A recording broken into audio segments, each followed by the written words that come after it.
Welcome to the Intelligent Vehicle Gateway installation video.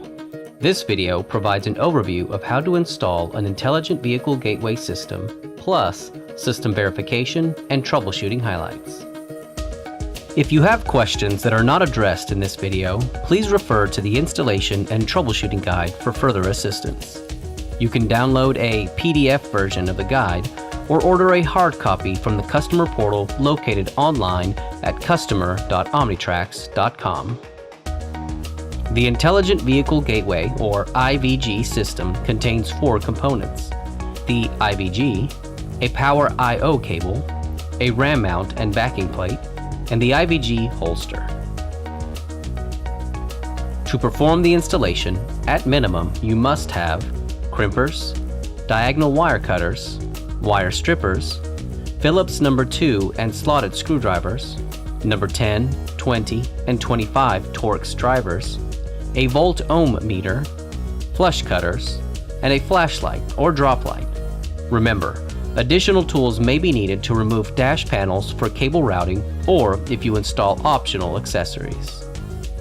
If purchased through a channel partner, IVG units must be activated through the Omnitracs customer portal before you install it on a vehicle or take it to a service center for installation. Log in to the customer portal and follow the activation instructions 24 hours in advance of installation. As with any installation, it's extremely important to comply with your company's best practices regarding safety. Use the proper personal protective equipment, including eye protection, hearing protection, and steel-toed boots. Also, when entering or exiting the vehicle, maintain 3 points of contact to avoid a fall. Finally, make sure you install the equipment in compliance with all applicable laws and do not install it where it may, at any time, interfere with the operation of the vehicle or the driver's ability to see pedestrians or the road. We'll begin the installation by finding a location for the IVG. The IVG should be within arm's reach of the driver, but do not place it where it obstructs the driver's field of vision, distracts the driver from the driving task, or interferes with the driver's operation of controls or instruments, or blocks the deployment of an airbag. Consider the truck owner's installation location preference and whether this is a team or a single driver before you begin the installation. It's now time to install the IVG.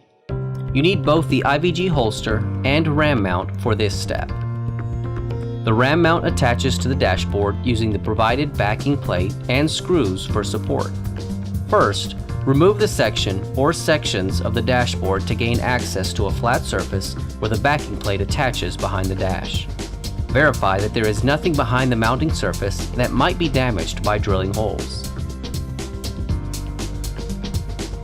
Using the backing plate as a template, mark the location of the holes with a felt-tipped marker. Then drill 1/4-inch diameter holes in the selected surface.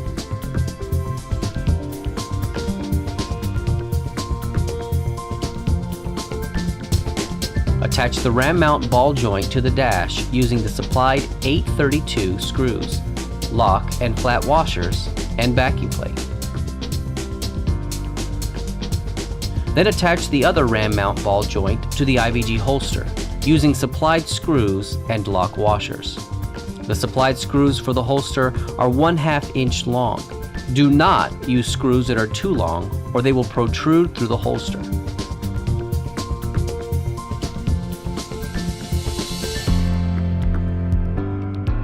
Finally, join the holster side ball joint to the dash side ball joint using the RAM mount arm.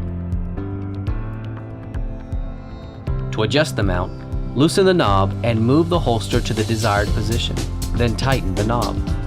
Be sure the knob is loosened prior to making adjustments. Snap the display into the holster by placing the bottom into the lower holster tabs and then push the top into the upper holster tab. It will snap into place. Next, we'll install the IVG power I/O cable. The IVG power I/O cable connects to the truck's diagnostic connector to provide power, truck ignition information, and the necessary engine data for the IVG system. There are multiple IVG cables available depending on the truck type, model, and year.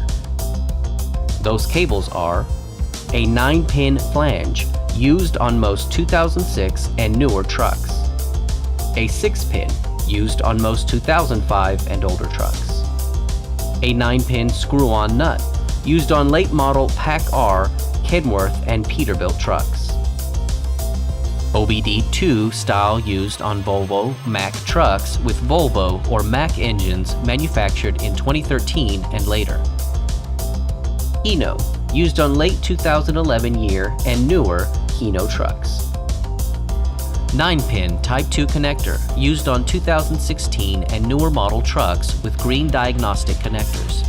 Refer to the installation guide for details on your truck's cable needs. Remember, light-duty vehicle installations still require the B and BOBD2 streamer box. If the IVG is in the holster, remove it now. Before installing the IVG Power I/O cable, verify that the truck's ignition is off. Then remove and push back the existing truck diagnostic connector.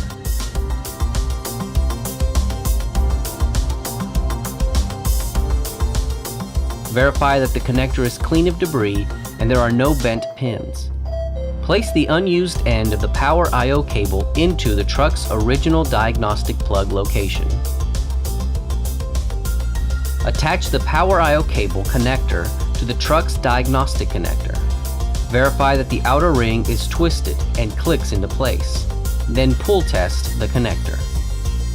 Next, route the Power I/O cable to the IVG's location. To adhere to the ELD mandate, allow enough slack in the display cable so that the IVG reaches both the driver's side and passenger side windows. Next, remove the number 10 Torx screws from the cable connector cover on the back of the IVG display and connect the power cable to the IVG. Listen for a click as you attach the connector, indicating that it latched solidly. Replace the connector cover and secure any excess cable.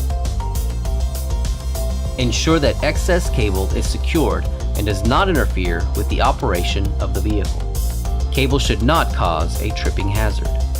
Add a tie wrap strain relief to the IVG cable where it comes out from under or behind the dash so it can't be pulled out further. The final step of the IVG installation is to verify the system is functioning correctly. Start the vehicle's engine and check the LEDs on the side of the display. When operating normally, all 3 LEDs blink blue. Next, tap this arrow to get to the system button, then tap the system button.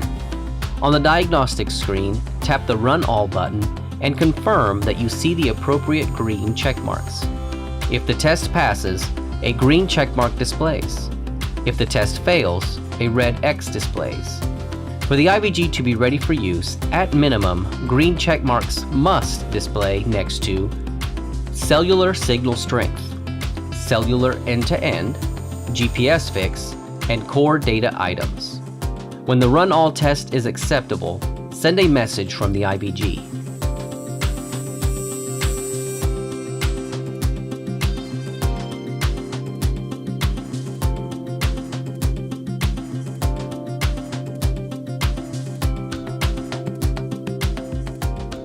Go to the IVG's outbox to verify that a green checkmark displays, indicating that the message was received. When you complete these tasks, system verification for this unit is done. You may need to troubleshoot if the core data items do not pass the Run All test with a green checkmark. To troubleshoot an item, highlight the item, then tap the Details button. Help displays at the bottom of the screen. This concludes the installation of the IVG.